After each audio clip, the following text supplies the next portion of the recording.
The product life cycle basically describes the stages a new product goes through in the marketplace.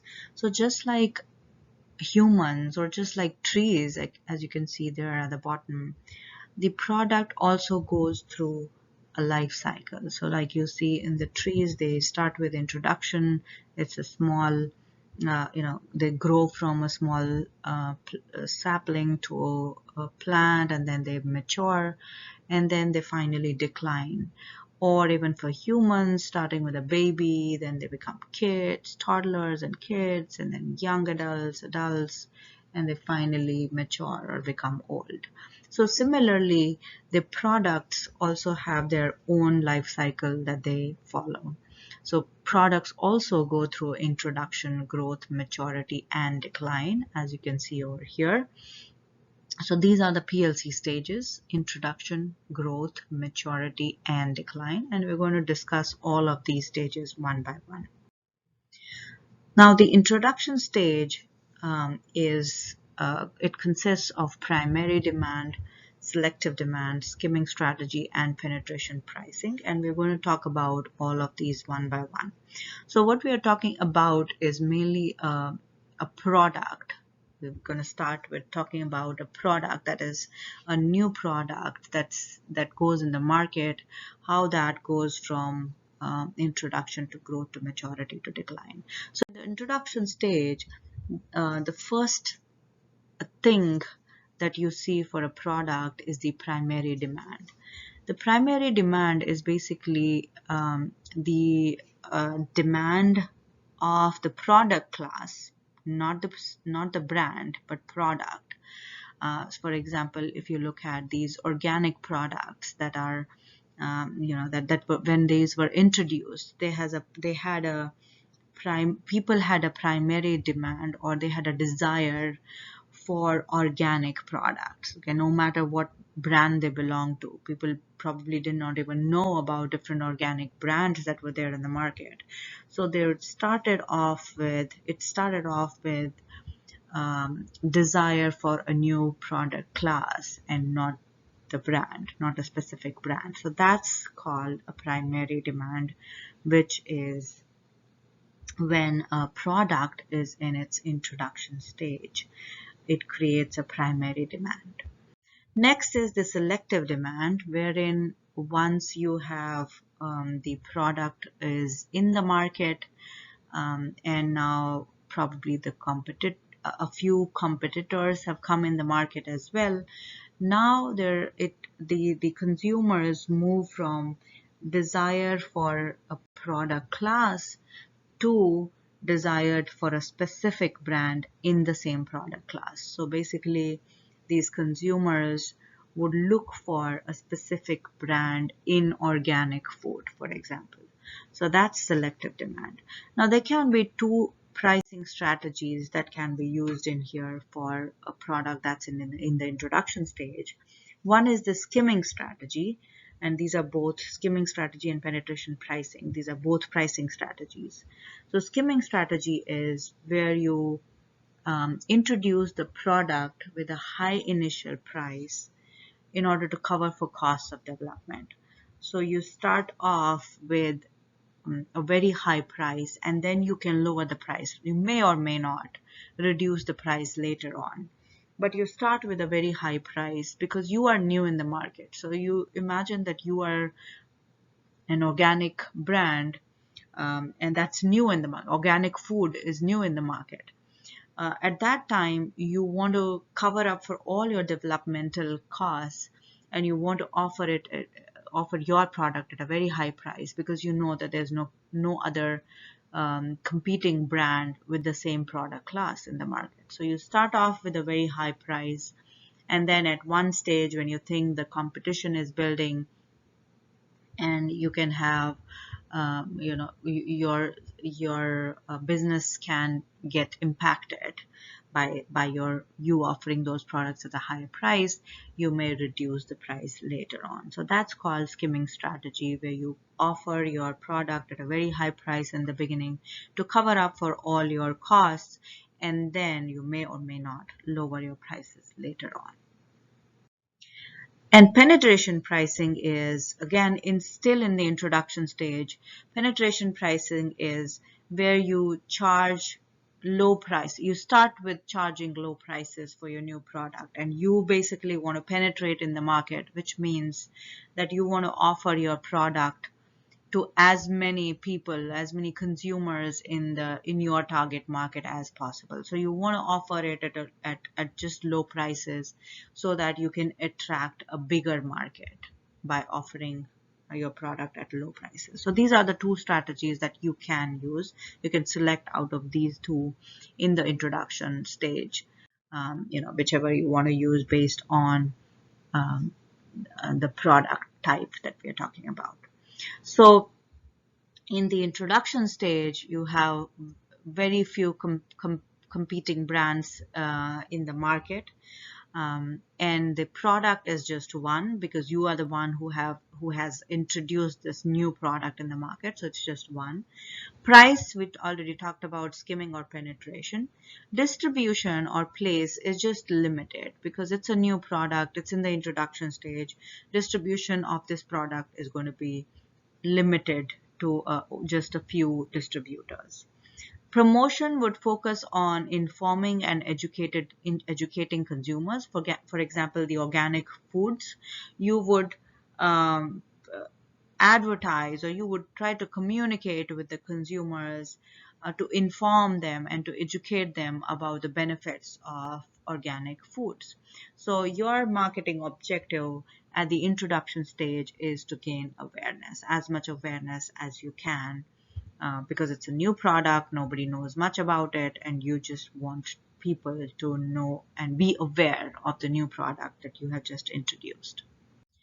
Next is the growth stage, and we'll look at an example here. This is a graph that I have retrieved from Statista.com. It shows the number of smartphone users in the US from 2010 to 2023, projected to 2023. And these numbers you can see are in millions.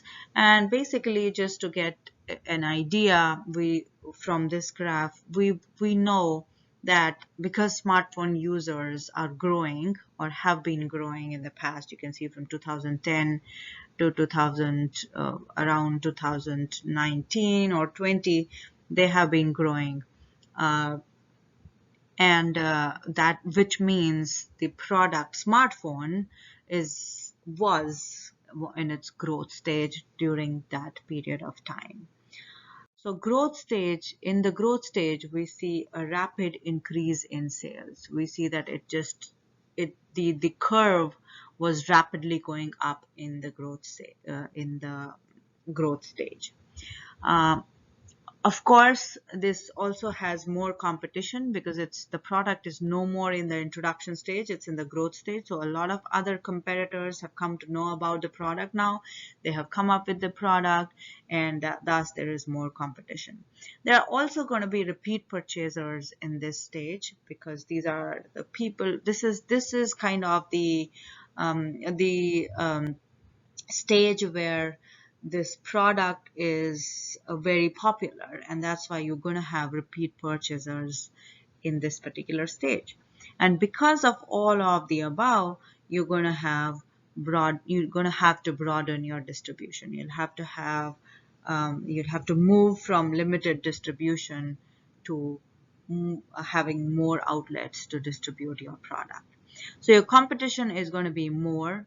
Your product is going to have more versions because it's not just one anymore. It has more versions because it's growing, it has a demand, and you want to meet consumers' changing needs in the growth stage. Price, the focus is going to be to gain market share. So you're going to have some deals, offer some deals on this stage. Your distribution, we talked about this, you're going to have more outlets. And for promotion, you're going to stress on points of difference. Because there is more competition, because there are many other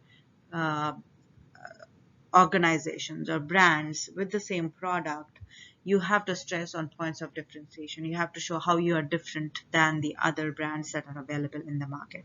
So your marketing objective is going to be to stress differentiation. Next is the maturity stage, where you will see a decreasing rate. You will see that your sales are still increasing, but they are increasing at a decreasing rate. So your product has passed the growth stage. It's still kind of growing, uh, but because sales are still increasing, but they are not increasing as rapidly as they were increasing in the growth stage. So that's why the maturity stage is considered as one in which you have many competition. You have, the maximum, probably the maximum competition that you can have, and the product is going to have full product line because it's in the maturity stage. It's not growing as rapidly as it was growing in the growth stage. That's why the product line that you have over there in that stage is going to be your food product line, which means you're not going to increase, or you're not going to extend your product line any further. Your pricing strategy is going to be just to defend your market share and just earn profit. You're not going to focus on gaining more market share, but you're going to focus on only defending market share. That's, you're going to try to maintain the position that you have in the market at this point of time. You're going to have maximum outlets at this stage. You're not going to increase the outlets at this stage. These are the outlets that you have, and you're going to keep those outlets. And the promotion focus is going to be reminder oriented, which means that because you have passed the introduction and the growth stage, it means that all your target consumers already know about you. They are already aware about you. They already know how you are different than others. The only thing that you have to do at this point is just remind them that you still exist. Just remind them that they have to come and buy your brand. So your marketing objective at this point is to maintain brand loyalty. You want consumers, your existing consumers, to come back to you and buy products from you and not go to the competition. Your marketing objective at this point is not to um, gain more new customers, which if you gain them, that's a good thing, but that's not your focus at this point of time. Your focus or your objective is to just maintain brand loyalty. The last stage is the decline stage, where you see a drop in sales.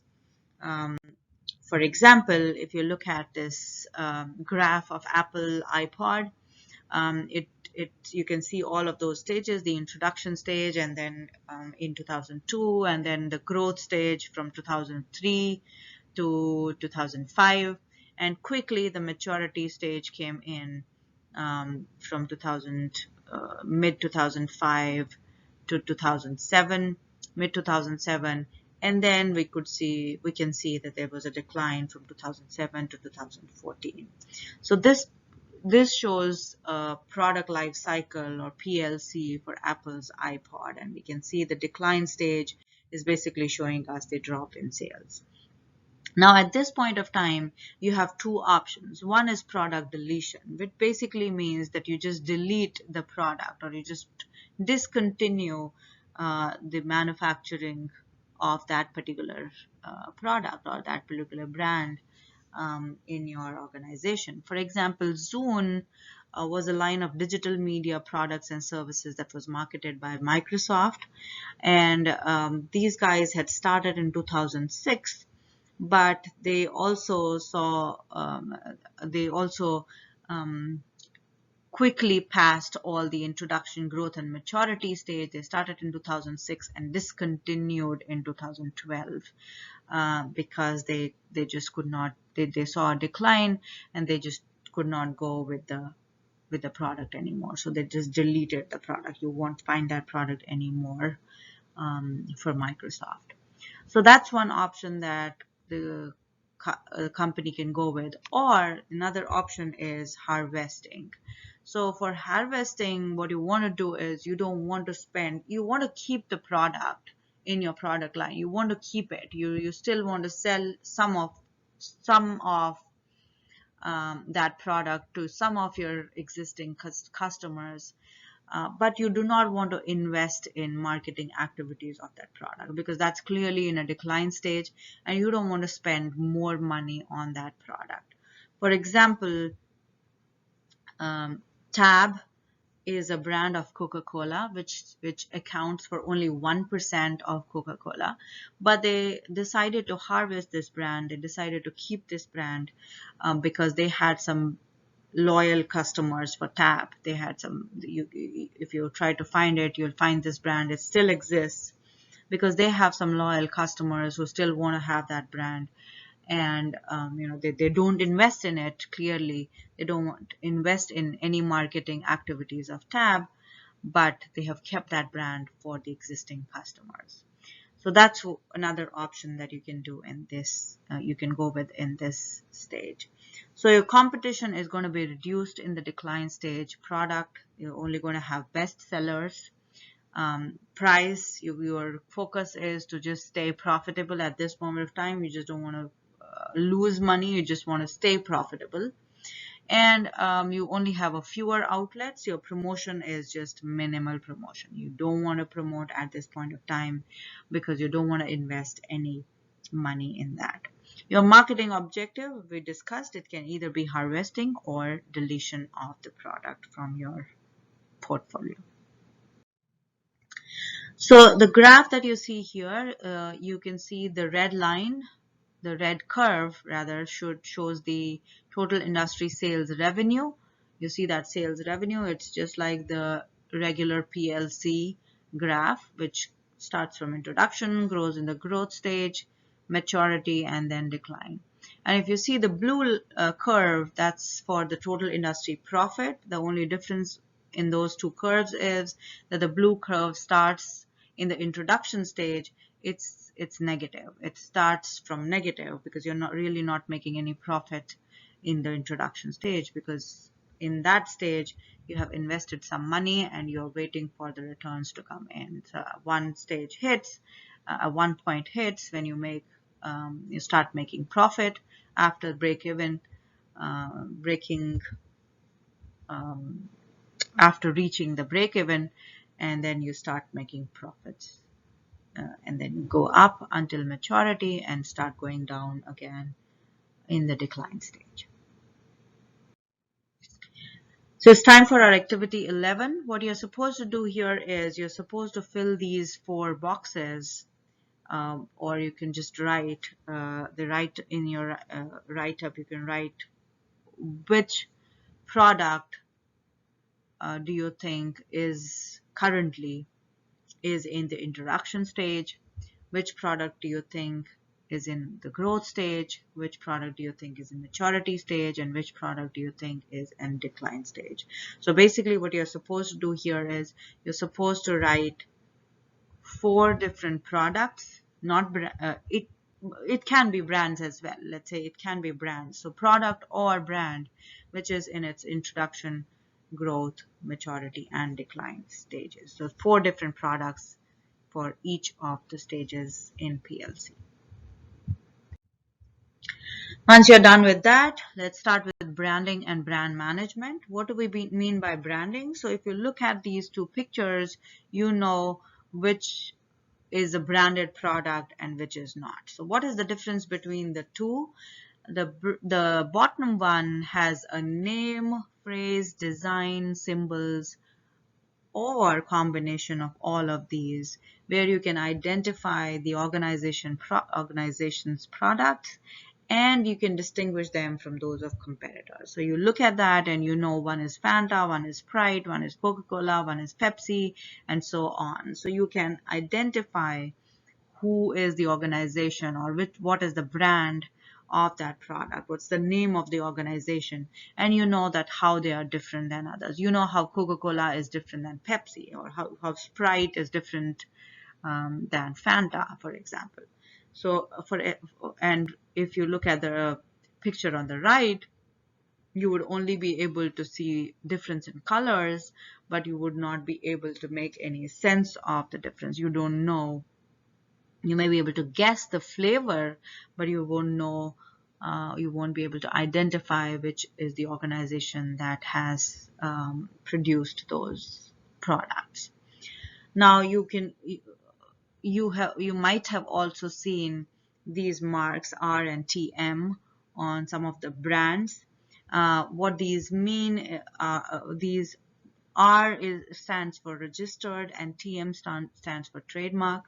What these mean that the brands that we see, for example, Coca-Cola, this is a registered brand or a trademark brand, and nobody else can use the same exact name, same exact font, same exact colors as used by Coca-Cola. So in order for you to make your brand legal, or you want to um, make your brand in such a way that nobody else is able to copy it, you will have to either register or trademark your brand. Now, two important concepts in branding. One is brand personality and the other one is brand equity, and we're going to discuss them one by one.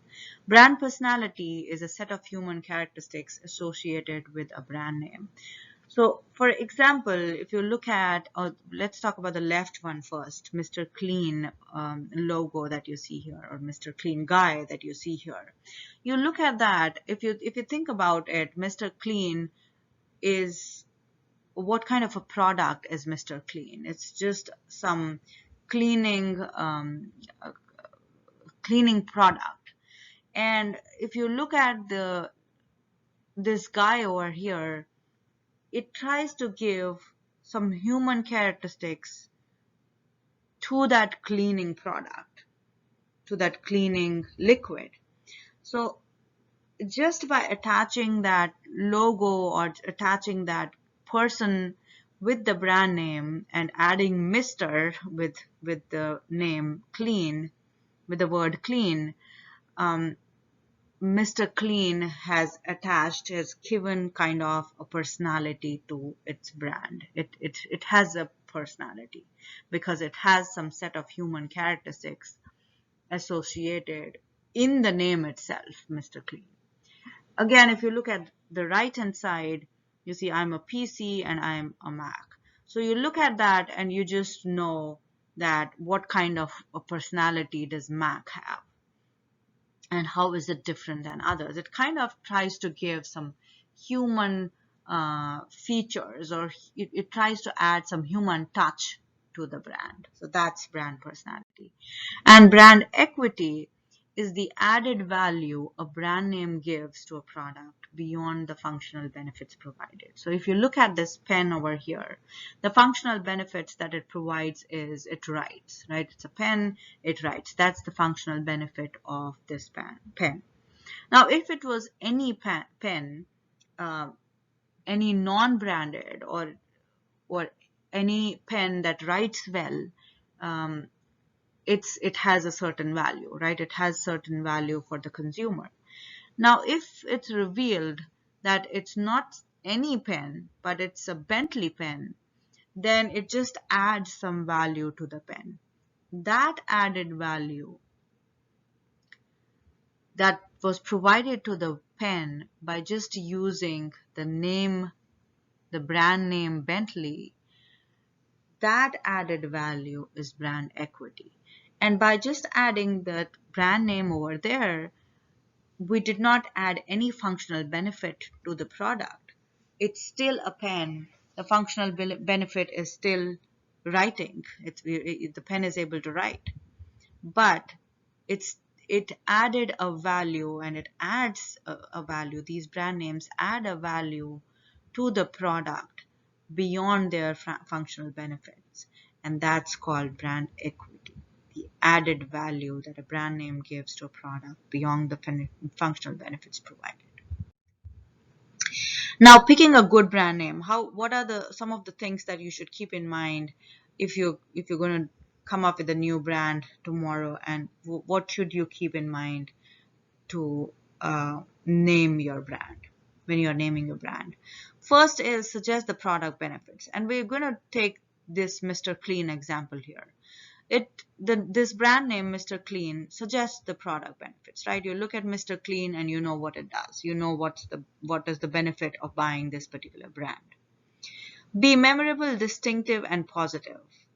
Again, Mr. Clean, memorable, very simple, very small and simple. It becomes memorable. It's distinctive. I think by just adding Mr. to that word clean has made it distinctive. And of course, it is positive. The type of product it is, Mr. Clean in itself is positive. It should fit the company or product image, of course. There should always be a fit with the company and or the product image. It should have no legal or regulatory restrictions. You have to make sure that you're not getting into any legal situations. You should make sure that nobody else has that name or there's no conflict whatsoever by using that brand name. It should be simple and emotional. For example, Mr. Clean, very simple, and you should be able to have an emotional connect with the consumers by using that brand name. And it should have favorable associations in other languages. So we don't want that what means clean in English means dirty in some other language. If you're going to introduce this particular brand in that particular language, it should translate well. You don't want it to mean something else, something negative. So it should have some favorable associations in other languages as well. Now, a part of branding is also packaging and labeling. Packaging is any container in which a product is offered for sale and on which label information is conveyed. So in the definition of packaging, you see label is used. So label is really an integral part of the package that typically identifies the product or brand. So packaging, if you look at this product over here in the picture, Kellogg's cereal, all together cereal. I don't know if you've heard about this or not. This was basically introduced by Kellogg's to support the LGBTQ community, and we'll talk about that a little more in the next slide. But you see that the main product is just the cereal, and this is a cereal. They have mixed all of their types of cereals that that Kellogg's has. They have mixed all of those together in this box, and they call it all together cereal. So the actual product really is just the cereal, but this box is a container in which that product is offered, and that's called packaging. And label, as we said, is an integral part of the package wherein it identifies the product or brand. If you look at those brown boxes at the bottom, these don't tell you anything. You don't know who they belong to. You don't know what the product is about. You don't know what's the brand about. And thus, this does not make any sense for as far as the branding is concerned. So now, using this packaging and labeling, the brands can also have a competitive advantage wherein they can create customer value using those communication benefits, functional benefits, and perceptual benefits. So communication benefits, for example, you can put in all those nutrition facts over there, or anything that you want to communicate with the consumers that maybe you don't want to include in your advertisements, or you don't want to say it whenever you communicate with them. Otherwise, you can put that all on the packaging. You can also what you're advertising, you can also repeat it on the packaging. That can enhance that can add on or support your promotional activities. Then it also has functional benefits. For example, the cereal that we were talking about, you're not going to give it to the consumer in their hands, right? You want to have some package. Want to have a packet to put them all in. So this packaging and labeling, or packaging specifically, has functional benefits because you really want the consumer to have that product, which is really the cereal, in a container, in something that's not their hands. and it can have perceptual benefits. So we talked about how this packet uh, or this type of cereal was created by Kellogg's to support the LGBTQ community. So they had put all of their other cereals in this packaging, and they call it all together cereal. And what they also did is on the packet, on that box, they on the back of the box, they wrote this, "We all belong together," and a write-up over there where they conveyed to the consumers, or they wanted to have a voice, and that's how they put it across to the consumers. They used this box to write whatever they had to write and to show that Kellogg's thinks like that. So that's the perceptual benefit of a packet or a packaging and labeling, where you can put across to the consumers what you want to say to them. You can also use the colors or font sizes, font types to put across your messages, to get those perceptual benefits, because the type of colors that you choose, the type of font that you choose, that's also going to say something about the brand. So that's also one of the perceptual benefits that the packaging and labeling can provide. Now, there are some challenges and there have been responses in the packaging and labeling, as far as the packaging and labeling of brands is concerned. The first one is connecting with customers. So the brands have to make sure that they are connecting with customers, and they have to make sure that their packaging that they use is making them connect with the customers. So if you look at that picture below, you'll see all the types of bottles that Coca-Cola used from 1899 up to 2007, and now we have completely different kinds of packaging that they use, the cans and the bottles that they use. So they changed all of those bottles because they wanted to connect with the customers. They had to change because the customers kept changing. They do not have anymore the customers that they had in 1899. So their customers kept changing, and that's why in order to connect with the customers, their packaging kept changing. If you had currently in 2020 in 2020s, if you use the type of bottle that they are showing in that the one that they were using in 1899, probably you're not going to connect with that brand, you're not going to buy that brand, and that's not what they want, and that's why they have to change the packaging from time to time. Next is the environmental concerns. These days you have to use 100% biodegradable or recyclable packaging, and that's a concern that's raised by consumers, that's a concern that's raised by government, that's a concern that has to be taken care by these brands, and they have to take care of this. So this is a challenge that these days all of these companies have, and many of them are responding to it by trying to produce biodegradable and recyclable packaging. Then you also have some health, safety, and security concerns. For example, you see these BPA-free bottles, or this push down and turn packaging for medicines, because consumers are concerned about the security or health or safety about themselves or about their kids. And this is a challenge for the businesses. They have to respond these types of concerns that consumers have.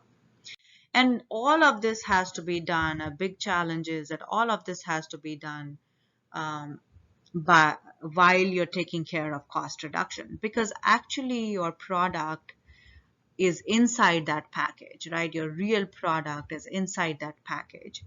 And that's why you want to reduce the cost of packaging as much as you can. But at the same time, you want to take care of connecting with customers, environmental concerns, health, safety, and security concerns. You want to make the customer happy. If your packaging is not right, people are not going to buy it. the product that's inside. So that's a challenge that the companies have to take care of. The last one is product warranty, which is again a part of product strategy, which is the liability of the manufacturer for product efficiency. It has to be a part of product strategy because the manufacturers or the companies have to think about satisfying the consumers even after they have made the purchase. So this takes care of their post-purchase satisfaction or post-purchase behavior. You want to give them a warranty because you want to make sure that they are satisfied with the product that they have bought, because you want them to be loyal to your brand. So that's the last one. And we discussed in this chapter product and product classifications. We talked about product line and product mix, and also the extensions, product line extension and brand extension, and the breadth and depth. We also talked about product life cycle, these stages: introduction, growth, maturity, and decline. And we talked about branding and brand management, where we also talked about packaging and labeling, and we talked about product warranty. And that finishes our chapter.